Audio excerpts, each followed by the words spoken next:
Hello,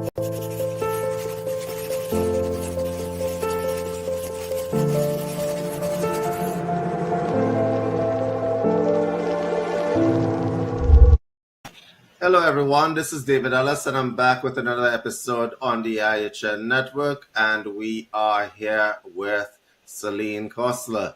Now, when I was thinking of people to bring on this show, we're going to be talking about relationships. I figured that a psychologist would be a very good fit for this topic. And so, Celine, introduce yourself. Hello, everybody, and hi, David. Thank you for having me on the show. I'm Celine. I have a PhD in psychology, and I work in the field of forgiveness, mental health, and well-being, a lot of positive psychology interventions. So I think relationships is a topic which is, well, I mean, we're all stuck in relationships, good, bad, and ugly. So talking about it is not just a matter of importance, but sort of the need of the hour. So I'm glad that you're touching base on that today. Good. The first thing I want to ask you is give a shout out to your business, Mind Chimes. Tell us a little bit about that before we get into it. So Mind Chimes was conceptualized during the pandemic when I realized that people were in dire need of sort of interventions, codes, and somebody to be there for them. And the way I see therapy and the way I see counseling is not just reaching out when you're stuck or when you're suffering from severe depression or, having an anxiety attack, but sometimes just because you need to find yourself. Sometimes you just need to understand yourself better, feel a little more motivated, sort of, streamline your thought process. So conceptualizing Mind Chimes, the idea was to make this accessible to everybody rather than just a small group of people who were in need of dire help. And here we are. Excellent. That's actually good work that you're doing because honestly, I've been doing work like this for a long time. And one of the things that I learned during COVID, it's sometimes not enough to just do one person at a time because there's not the ratio of people in mental health to the population. It's not fair, right? It's not fair. Yeah. So a lot of people fall through the cracks because they can't get the help that they need. So full disclosure, I know Celine through a student of mine, Nidhi. If you're watching this, I want you to just make a shout out. So Celine, you are her niece, and I just wanted to shout that out. Okay. All right. So let's get into relationships, and we're going to segment this to first of all family relationships. We're going to go to romantic relationships, and we're going to go to like business type, colleague type relationships in the workplace. Okay, let's start with family. That big elephant in the room that's always there when you go to family dinners and so on. There are obviously cultural undertones there. What are the basis of a good family type relationships? Well, David, I truly think that any relationship, be it within the family or with a partner or even with your boss, has to be communication. A lot of times when we enter a situation, we sort of go with the idea that we will be understood whether or not we voice out how we're feeling. And if I trace it back to psychology and go back to Freud's theory of primary narcissism, we see how the child sort of cries, does not voice it out, and the parents understand what the child needs, whether it's a blanket or food or, just wanting to be soothed. But as we grow up, we develop the device, which is our voice box, to be able to convey what we need, to be able to say what we require, and we forget to use it. So communicating is the first step, especially within the families. And when you talk about culture, being from, an Indian background and having been raised in India for the first couple of years of my life, I have realized that sometimes the problem is not because you're not being heard, but it's because you're not voicing out what you have to say in a manner which is receptive. I can clarify it with an instance. whenever there's a heated argument, between parents and children, and this especially between the adolescent years and the teen years, oh, we all know that's a struggle. So the way the concerns are voiced out by the parents and by the children, Hmm. they tend to be a little more aggressive. And in that interview conversation, what gets picked up is the emotion of anger and not the content of the communication itself. Excellent. So I think that becomes very, very important when we're trying to put forth our point. It's not just about being calm, but being able to articulate in a manner that the other person does not have their guards up right away. Yes, so there's so many roads we could go down here with the communication. First of all, there's a communication model that has been around for years between the receiver and the transmitter and the message in between and the discernment as to as what you just alluded to as to how your message is going to be received when it is transmitted. So let's take in the case of the parent trying to discipline a child. Okay. There used to be this model that if you spoke strongly and sternly enough, then everything is going to be all right. Okay. But what the child learns is sometimes fair, which can be misinterpreted by parents as respect. Okay. So, what is your advice to parents in this regard? Start off with the notion that I'm going to be their friend. I'm going to be their confidant. They're going to listen to me. But then the other side kicks in, where you realize that you also have to make sure that they're not going down the wrong path. This conflict is what sort of confuses the child as well, that the child starts to open up and the parents take on the disciplinary role, and then they want the child to listen and sort of adhere to the rules. So, like you're saying, it becomes fear and not respect. In a scenario like this, I think it would be nice for the parents themselves to reflect and understand that teenage and adolescence, especially, is a time where these conflicts will happen. They shouldn't take it personally. So, revolt is not against the parent or against the authority, but it's a part of growing up. And when you sort of depersonalize the experience and don't take it on yourself too strongly, you're able to sort of be there for the child as well. Okay. There is this concept in a lot of communications. Communications has changed over the years. So now people tend to feel like they're being silenced because something there is a an inherent evil. I call it terroristic communication that has crept into our discourse. So you may like Colgate and I may like Crest. But if I shout over you enough times and I tell you like Colgate is better, like why are you like this? Why ad hominem attacks, etc., etc., etc., right? I feel that I've won the argument because I have shouted the loudest, right? And a lot of people, this kind of communication pattern is seeping into our culture. It's seeping into our way of life. And what it does, it narrows the track of communication and it brings it down to he who shouts the loudest wins. I want you to speak on that because a lot of people need to hear that. A lot of people watching this broadcast, they need to hear this. No, you're absolutely right. And I think that comes from a deep rooted feeling that the individual themselves have, that they're not heard, that they're not valued. So it's not just about raising your voice, but the fact that your deep rooted insecurities are so strong that you are not being listened to, that you're not being understood, Mhm. that raising your voice becomes symbolic of you sort of putting yourself out there. So it's not just communicating with a raised voice, but it's also a cry for help that, hey, I'm standing here trying to communicate to you, and I feel like you're not listening to me. And I'm left with no other option than to scream. So hear me out. See, anger, I feel, is, and we've all talked about it, it's not just anger, it's a camouflage. And I think yours, for when you're screaming, when you're raising your voice, anger becomes a camouflage for the pain that you're feeling of not being understood. We're all human beings. We want people to be there for us. We want them to understand us.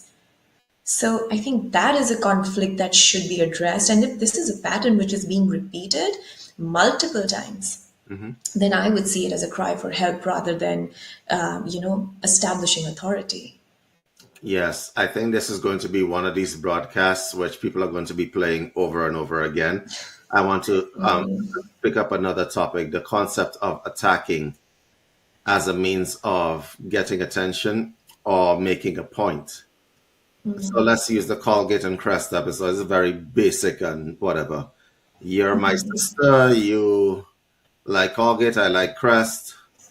And because you like Colgate, you're clearly a communist person, or you're a this or you're a that. The attack comes first as opposed to the reasoning pattern, all right? And so the emotions are something that you should not suppress, but then there is a certain amount of emotionality that you come across with, which can be interpreted as attack depending on who you are talking to. So we go back to the discernment again. But this concept of attacking, where do you think that comes from for a lot of people? Well, I think again, attacking the other person becomes the easiest way to voice out how we're feeling. Um, like I said, therapy can be a process where you understand yourself. Hmm. And a lot of people don't go into therapy to understand themselves. They only go into it. It's like calling 911. You only call when there is an emergency. But whatever has been brewing inside comes to a boil, and it's only when it comes to a boil that you realized, oh, something is wrong.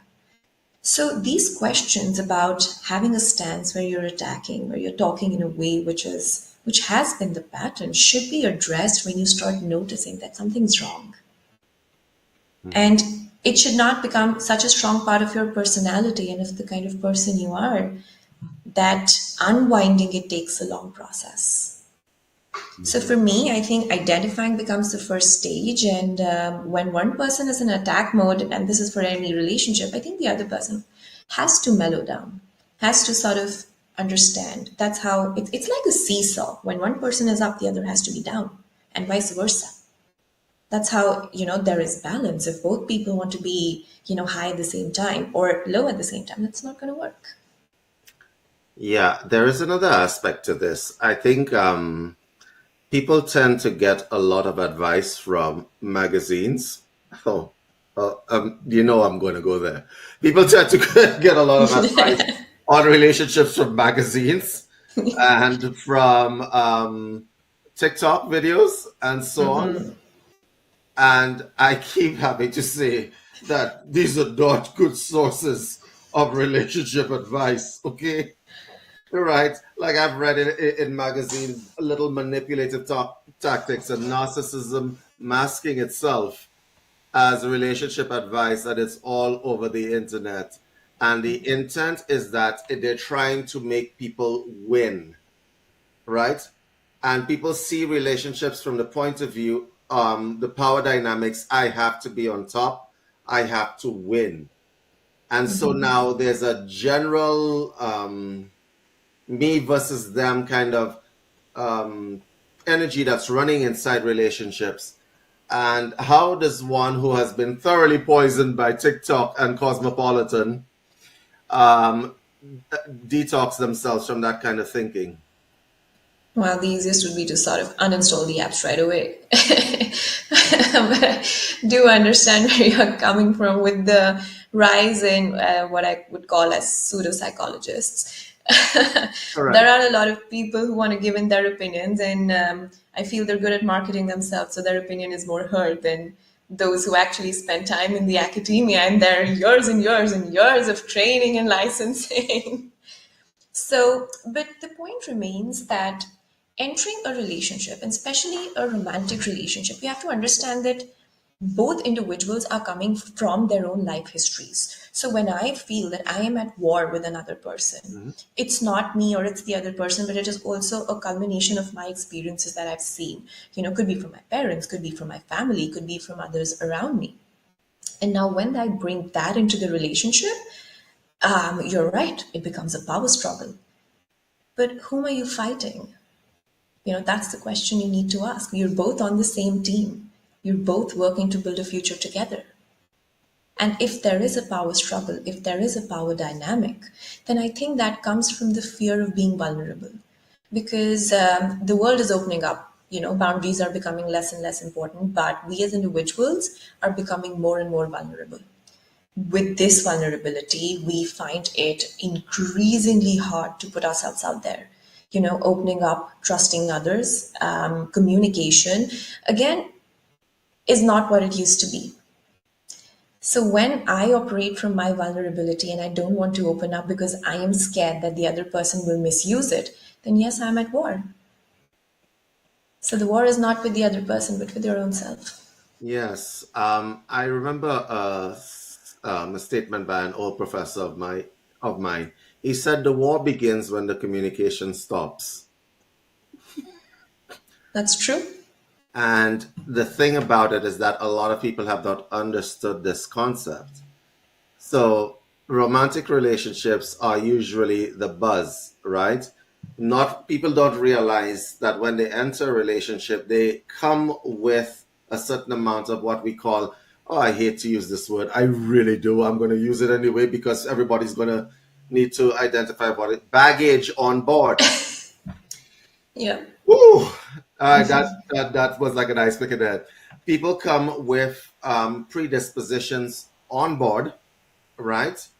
And they come with it from their families.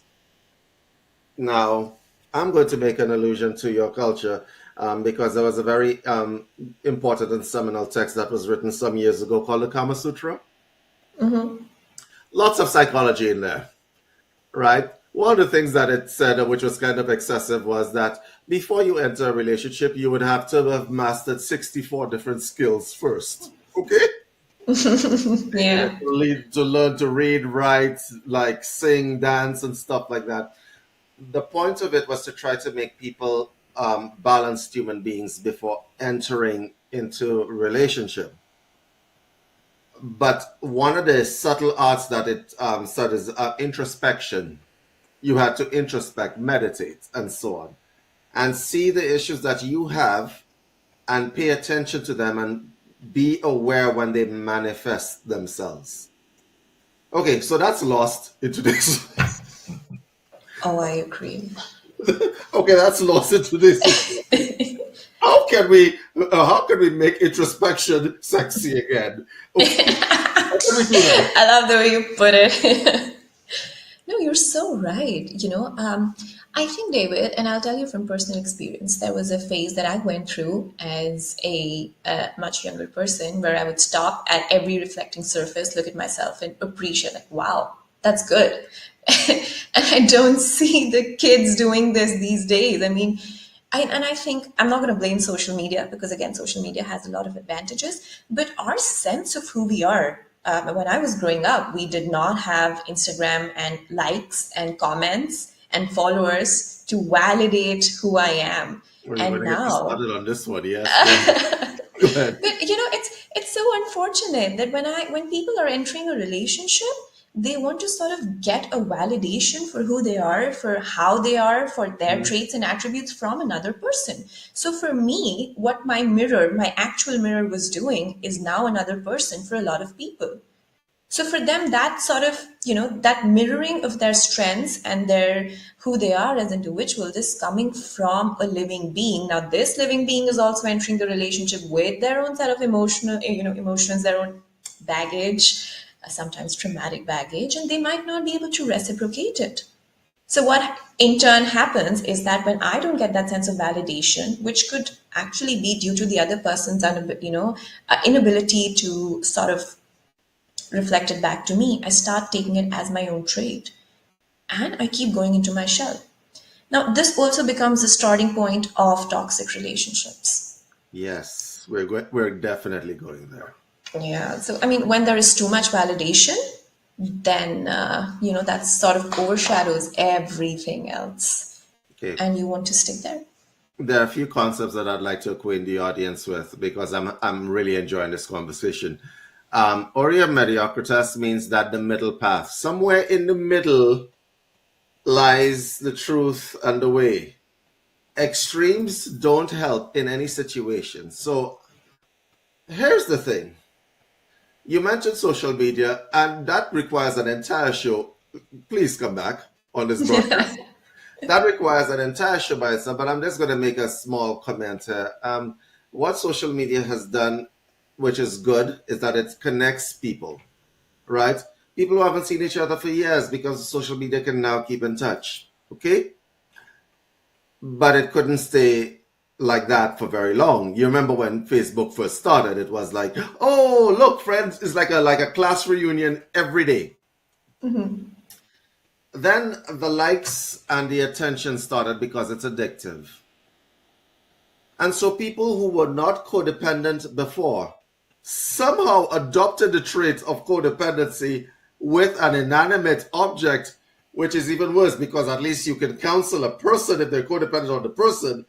But you can't look at the cell phone and say, okay, just 2 hours today, okay? You can't look at the cell phone and say this, Yeah. especially in a clinical setting. And so I think a lot of people, it has shortened the attention span as well. And that's the dangerous part. Because when you think about it and how the human mind operates, the validation that you receive from an individual, let's say it's your mom or your dad, like a hug as an example, you got the oxytocin being spread through the body, right? It is healthy. It lasts longer. This does not last for very long. Okay? The high that you get from getting validated by 3 likes is not going to last for very long because then you have to do it again. And you have to do it again, and it develops an addiction. So you have people who may be addicted to alcohol, heroin, and so on. This is not any better. But when these people enter relationships with actual human beings, they're thinking that the human being is this. Yeah, that's true. And so I need validation every 5 minutes, right? Every time I see you, tell me something good about myself. Give me a thumbs up. And so that can be extremely taxing on other people. For people who have this addiction, you suggest counseling. Am I correct? Oh, 100%. Self-love.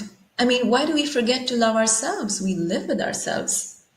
I mean, you are in this body from the day you're born till the day you're going to die.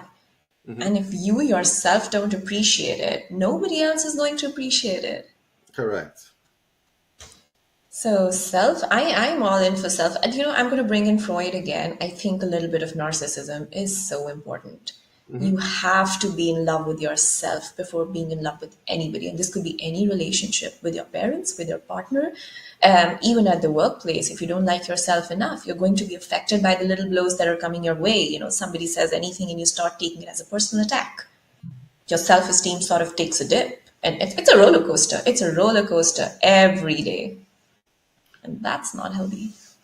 Yeah, it isn't. I think a lot of people, I weep for the generation beneath us. I weep for them due to the fact that self love and self esteem, when it is not self sustaining, the look in the mirror that says, yeah, I'm on the right track. When that isn't present and people are looking for validation from other people, it may be from their partners, it may be from the parents, it may be from friends, as the case may be.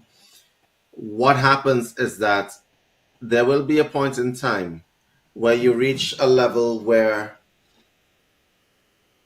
everybody thinks I'm great, and then you start to doubt the self. You start to doubt them.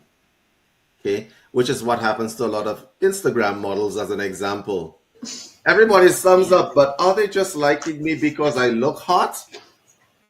Yep. You see how that actually sabotages the self-esteem in the same way. And I would love to write a paper on all these little nuances that we miss when we're talking about relationships, because when you are that toxic inside, and it's a toxicity because it's a need that you're trying to express, I need you to tell me that I am great. And if I don't get it, my self-esteem gets flattened. and I will try anything that I need to do to get it back up to a certain level, including false arrogance as an example. And let's talk about that. I am so vain. I am so great, like that I must shout it to the top of the mountains. There's a saying, I think this is the English translation for it, that empty vessels make the most Most noise. noise, correct. Yeah, I mean, I've heard it in Hindi growing up, but it essentially translates to that when you know who you are, when you know that you come with substance, you don't you don't feel the need to scream or shout it out and tell people about it. You radiate with it. Oh my It's God. only, I haven't heard that word used in about 10 years. Substance. Substance, let's delve into that concept for a while because I could see that you're from old school. Nice. oh Very good. yes. All right, let's delve into the concept of substance. I'm really enjoying this conversation. When people say substance, they don't mean how good you look. That is Let's absolutely true. right. When somebody says substance, it may not be how bright you are either. When somebody says substance, they mean the combination of characteristics that shows that I don't need the makeup, I don't need the LA Gear Fitness outfit, the Lululemon outfit, but you could see me down the road and you could tell that I am coming. I am representing a body and space and time, representing whatever you call the ancestors, whatever you're calling the descendants, and so on. I stand here, substance, the construct of substance. It is. You've put it so well. Yeah. It's not based on. It's not based on fads. It's not based on any of that stuff. So, as an example, let's look at Celine here. She doesn't have to doubt her own awareness, her own intuition. She doesn't have to doubt that stuff because she's practiced the concept of substance. A lot of people mistake substance for false aggrandizement. So I'm gonna tweak the audience for you. Feel free to attack me in the comments below, guys. All right? Don't attack Celine, but attack me. I'll give you a few examples of self-aggrandizement.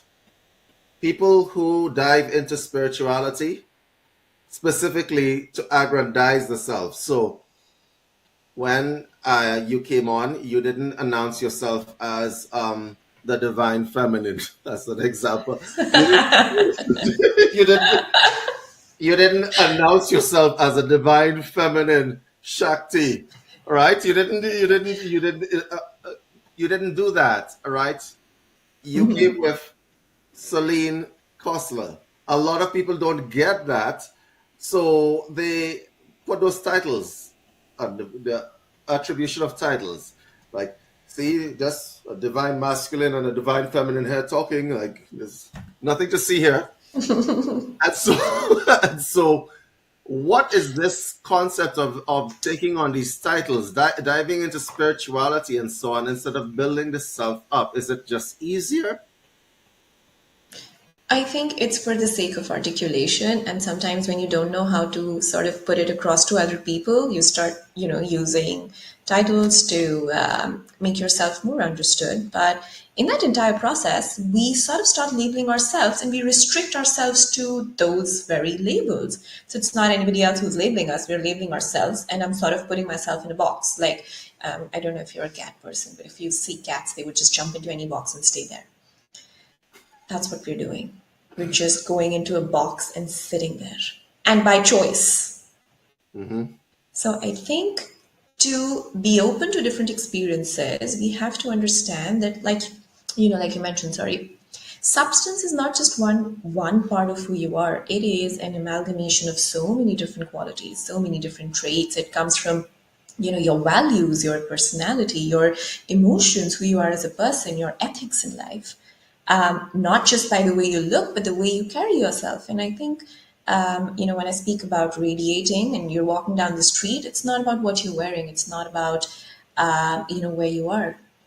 It's just how you carry yourself, because you know that your sense of self, the person you are, Hmm. will not be threatened by the blows that are coming from the outside. So Well that said. becomes important. Yeah. Well said. And a lot of people don't know how to get there. Any advice?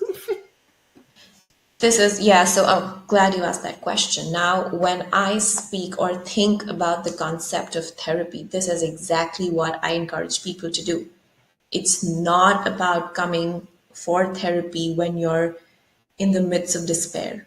It Hmm. is about entering a space to explore who you are.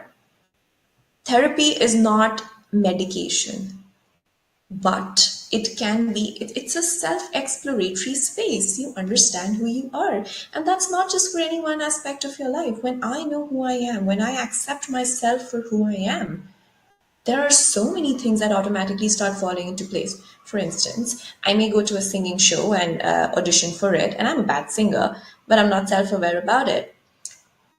Others would laugh at me. They would sort of tell me that this is not for you. And I would take that very personally, because in my mind, I am a good singer. Now, no offense to people who are bathroom singers, that's fine, but you have to know your skills. Maybe I'm a good dancer, but I'm not auditioning for any dancing shows because I am not aware that that is a skill that I should cultivate. So I have to be aware that this is not my forte, but there is something I am exceptionally good at. Yet, my own blindness to who I am is preventing me from even exploring that. So that becomes important to sort of transgress any boundary that you have, even with your own self.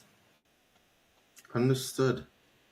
And excellent. So I think a lot of people tend to let their experiences define them in relationships. So I've heard a number of statements, and I'm going to bring them to you, and I'm going to ask you not to cringe too much. I'm broken. What does that mean? It means that you're defining yourself from the basis of mistakes you have made or experiences you have had. So when somebody says I'm broken, and actually it's become quite a fad now that I see on social media, people getting on social media, and I use social media as a reflection for a lot of the stuff that's in society. So if you wanted to find a little microcosm of some of the dysfunction that may be present in your locality, check the local social media page, right? So, right? And so I, people describing themselves as I'm broken, I'm not okay. What does that mean? What advice do you have for these people? so the way I see it, David, is that when we get into a relationship, Hmm. and the very age-old saying that your better half.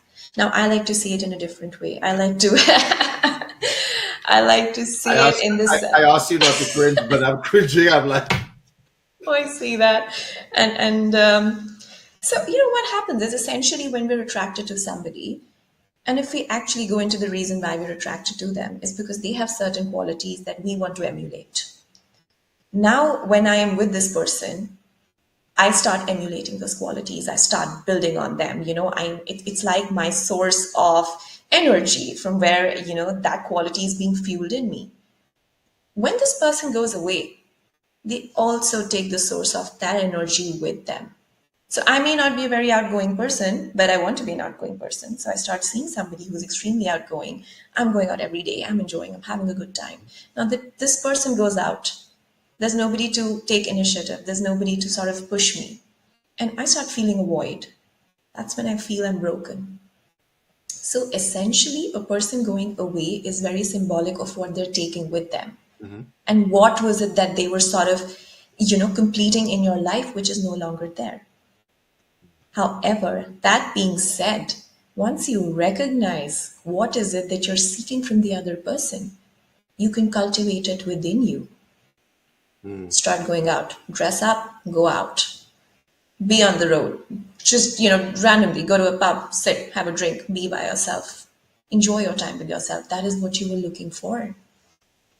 So I Yeah. think broken then becomes symbolic of all these traits being taken. It's never a person.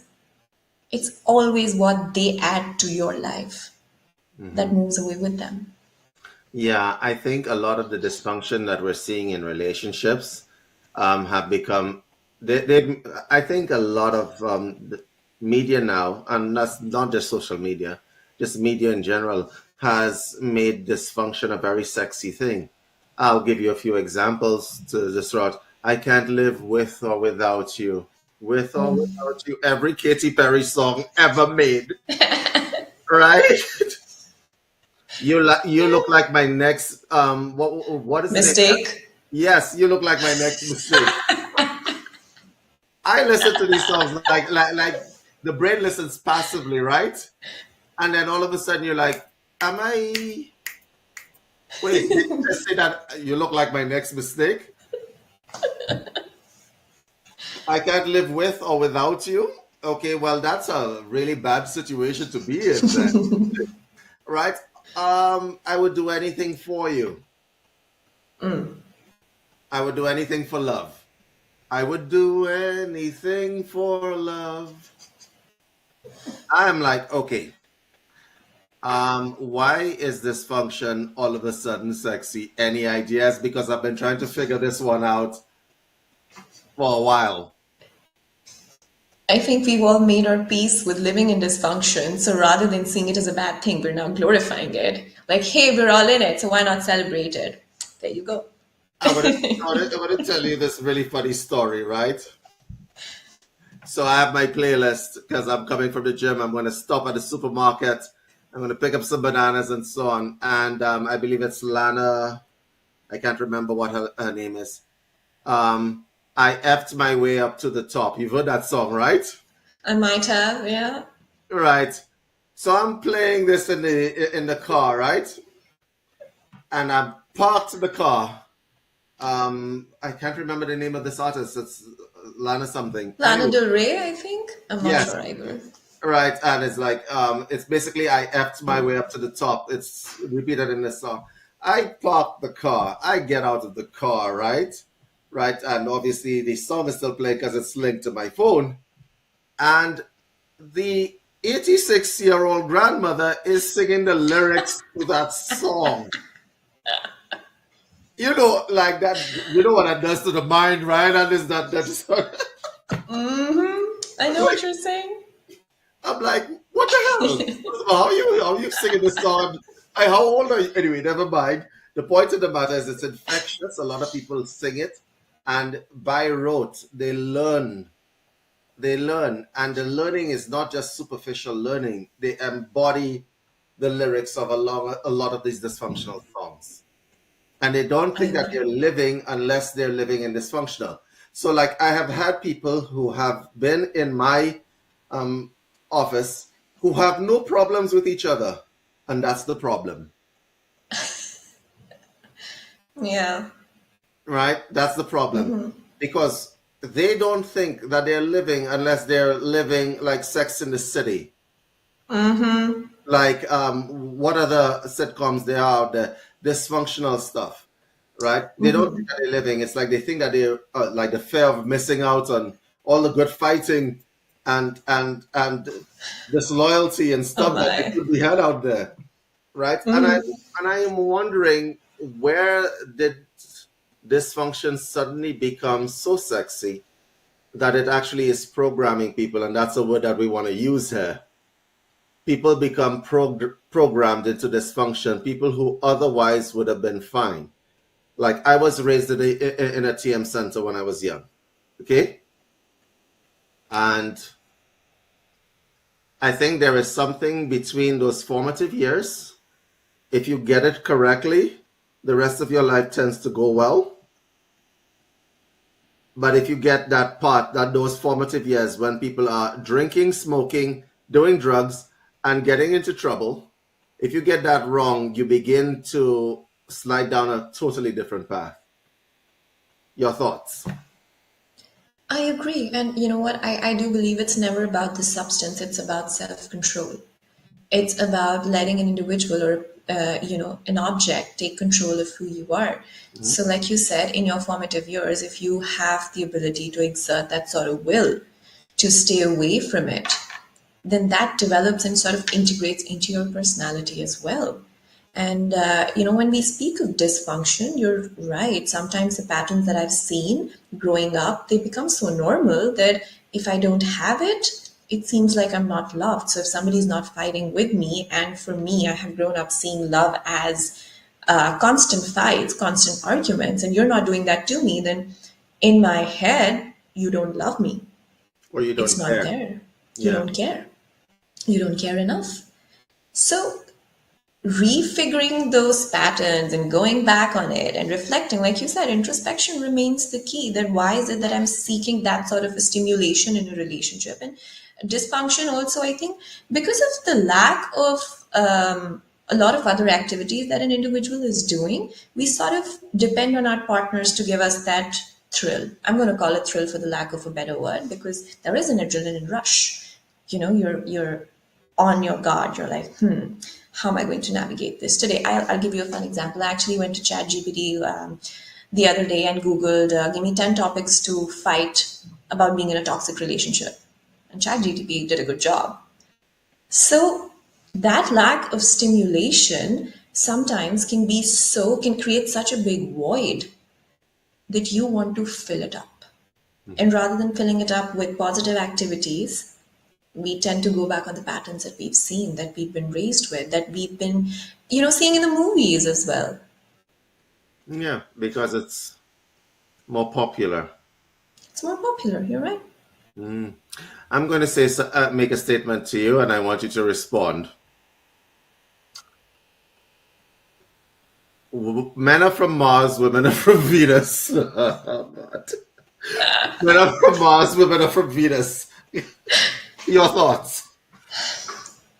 Well, we're still in the same universe, which means that we do share the same abilities. And I think that men have also, and oh my God, this broadcast is going to get a lot of hate comments. Oh, I'm sure they're never going to press ahead. A good thing we're self-aware and we don't take it to heart, but That's correct. sometimes. But oh, sorry, coming back. Um, I think the way we've been raised up, and this is universal, that we have certain attributed traits that men have to be. They don't have to. They have to be very nonchalant, as if it's okay. I'm not going to get into this, but this is not something that concerns me, but it does concern them. And for women also to sort of, let go of the traits that a lot of cultures, and this is the 21st century. I'm a 21st century woman, but I do see the subtle cultural nuances that, women and men are raised with. It shows up. And then we want to adhere to those stereotypes, because if somebody's putting you in those stereotypes, then might as well act like it. I mean, if I'm being blamed for a mistake that I've not made, might as well make the mistake. Okay, so this very popular book that was written way back when made some very broad generalizations. I entreat people, if you want to learn about relationships, there's an old text, the Kama Sutra. It actually translates to love lessons. It has nothing to do with sexual positions, which, oh my God, that, like, there are only 8 pages in that book that is devoted to, anyway, never mind. Right, but it gives you an entire treatise on the concept of human relationships. And it wasn't just written in India, it was like amalgamation of all the thoughts at the time. So I would like you guys to probably read that. That is a better book than saying men are from Mars and women are from Venus. Because the dangers that I think that book brought was people began to expect and accept certain traits, right? And that's dangerous because when you come with presuppositions, as well, we all come with presuppositions, but when they're hardwired on you, to say, as an example, if you're a woman and I speak to you and you have presuppositions, like honestly, Celine, I actually don't deal with the presuppositions anymore. I just kind of ignore them completely. And I'll explain what I mean by that. And I come to speak to you. You are expecting a few things from me. You're expecting a focus on body consciousness, the physical. I'm just talking generally. You're expecting a lack of the ability to communicate in emotional or emotive terms. You're expecting some sort of interaction which is more superficial than most, okay? Based on traditional stereotypes. When I look at you, I'm expecting a totally emotional reaction devoid of logic. I am expecting you not to listen to anything that I have to say and to just concentrate on your emotions. And I am expecting you to, I don't know, try to get me into some sort of manipulative position. These are the stereotypes that are out there. And so you hear generalizations like all these women are alike, all these men are alike. It's a generalization. They know it to be a generalization. Does it matter? It doesn't matter. It doesn't matter. So as an example, I was actually, and I'm going to tell you my own personal experience. About 2 weeks ago, I met one of the last Ursuline nuns in Canada. There are only 25 of them in the area generally where I live. There are only 25 of them. And it was such a relief to talk to, she's 86 years old. It was such a relief to talk to this elderly woman because there were no masks available. There were no there were no masks available. I didn't have to worry about the male-female barrier. I didn't have to worry about the age barrier. I didn't have to worry about any of that stuff. It was just pure communication. It was free communication, free interaction, devoid of all the little things that are in the air. Does that make sense? But I think that a lot of people do not have that on board anymore. And so they live in little secluded shells. And so they can't interact with the opposite sex. They can't interact with family members. They can't even interact with people at work because of those little masks or things that are in the air. How can we help them clear the air so that genuine interaction between people is happening? And it has to do with their experiences as well, but how can they help clear the air so that they can actually have genuine and meaningful interaction, because you grow in interactions like that? I think the skepticism these days is also coming from the fact that our level of tolerance as an entirety it's gone down. One wrong thing that you say can be seen in such a derogatory manner that you sort of retract back. So as individuals, we need to have the patience and the tolerance to be able to understand that sometimes what is being communicated has the right intent, maybe not the right words. And this is not to say that we let people walk all over us or humiliate us. But in a conversation, the reason that most of us are holding back, I feel, is because we're always walking around eggshells.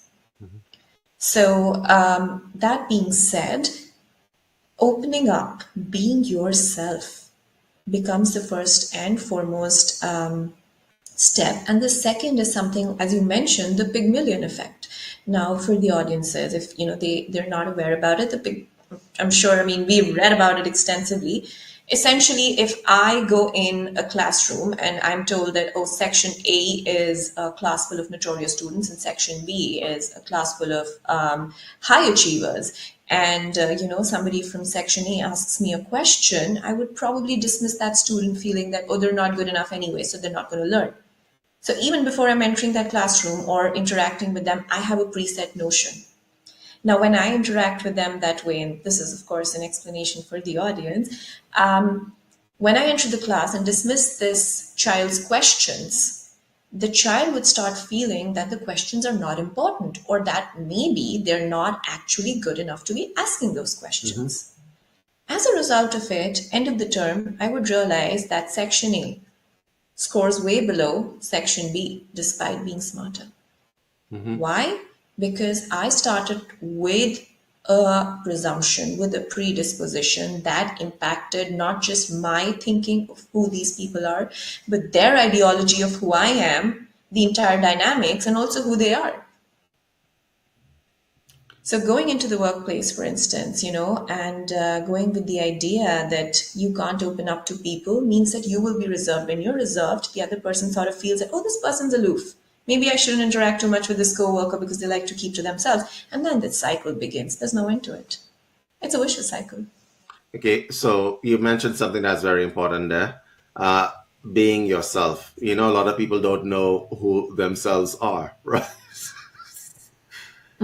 They have been hijacked by whatever's out there. These are people that are on a ship sailing away. Um, your thoughts on grounding these people into some sense of self identity? Just asking yourself the question, who am I? Write it on a piece of paper, sit with it for 10 minutes, and I'm sure it's not going to be 10 minutes. You'll be stuck with that question for the next couple of days. Because it's a simple question, who am I? 3 words. Hmm? But the answer to that is so complicated that sometimes we spend our entire lives trying to understand who we are. Agreed. Agreed. Okay, so I want to deal with one more topic because, oh, this could go on for a while. I want to deal with one more topic, and that is the topic of identity. Okay. And I'm going to bring in some pseudo spiritual concepts in here as well. When we tell people be present in your relationship, okay, give me a second. I'm going to try to keep a straight face, Rod. Be present in your relationship. That is harder. That's easier said than done. That's harder than it looks. Because being present in the relationships means that whatever baggage I had is in the back, and whatever aspirations I have is in the front, and we're just here right now, just you and me. What are in your opinion, are the pros and cons of this approach? Well, being present can be a wonderful topic, but I see that it is being misinterpreted in a way wherein the concept of being present is leading to more frivolous relationships wherein people are jumping from one partner to the other. And Mhm. again, it is a personal choice. There is no judgment behind it. My concern remains the reason for this sort of a thing. Is it that you're finding it hard to attach yourself to one person? Is it deeper than wanting to be with multiple people? Does it go deeper to the fact that as soon as your vulnerabilities kick in, you want to sort of move out of it and go on to the next? So when you say being present and being in the present with a partner, of course there are considerations from the past and from the future that will seep in. Most of the conflicts that happen in a relationship are either because of an individual's past or because they're not aligning on their future goals. However, that being said, the focus has to be more solution oriented. What we do is keep thinking about the problems, not about the solutions. And sometimes the way we communicate, most of the communications, like you said, because of social media and other forms of communication are happening on WhatsApp, on FaceTime, or video calls. We don't sit in front of each other. It's all on text. I don't know the tone of what you're saying. I perceive that it is a certain tone. What if it isn't? Yes, an exclamation point could make a big difference to your relationship. Oh my God. Yep, that's where it all begins. Let's bring out the swords. Right? And stop. Listen, it. They try to assist this by putting emoticons in there, but look, listen. If you have a major issue in your relationship, don't sort it out over text. Don't sort it out over, oh, wow. Like a simple exclamation point could mean the end of your relationship, depending on how much baggage that person has, and so on. And for heaven's sake, please stop using the capital letters function. Stop it, I know.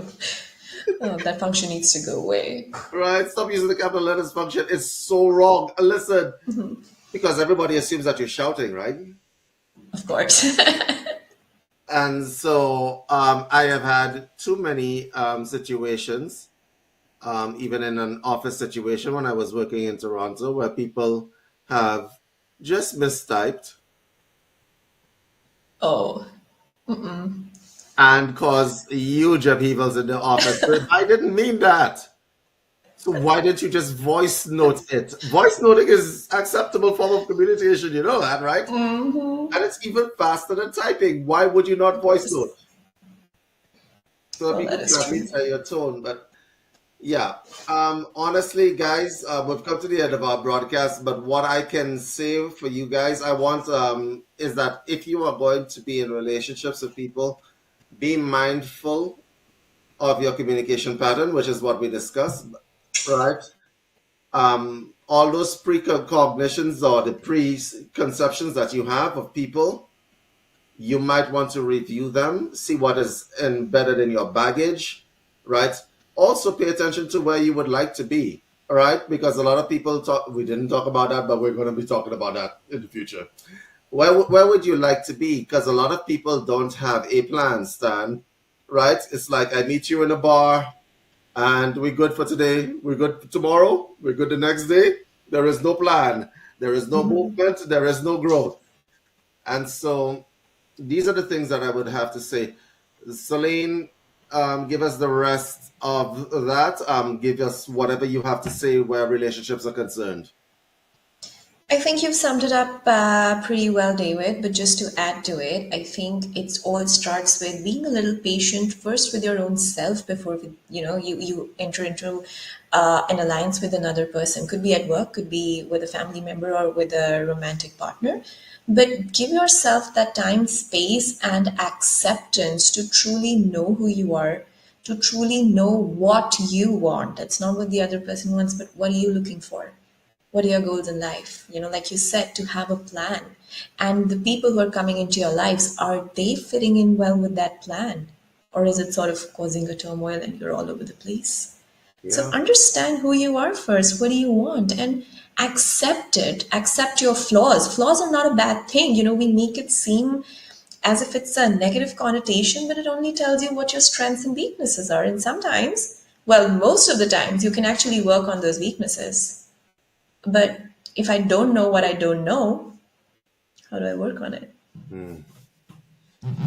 Well said. Well said. Celine, give these people a way to get a hold of you because I'm quite sure there's some people who would want to talk to you about this.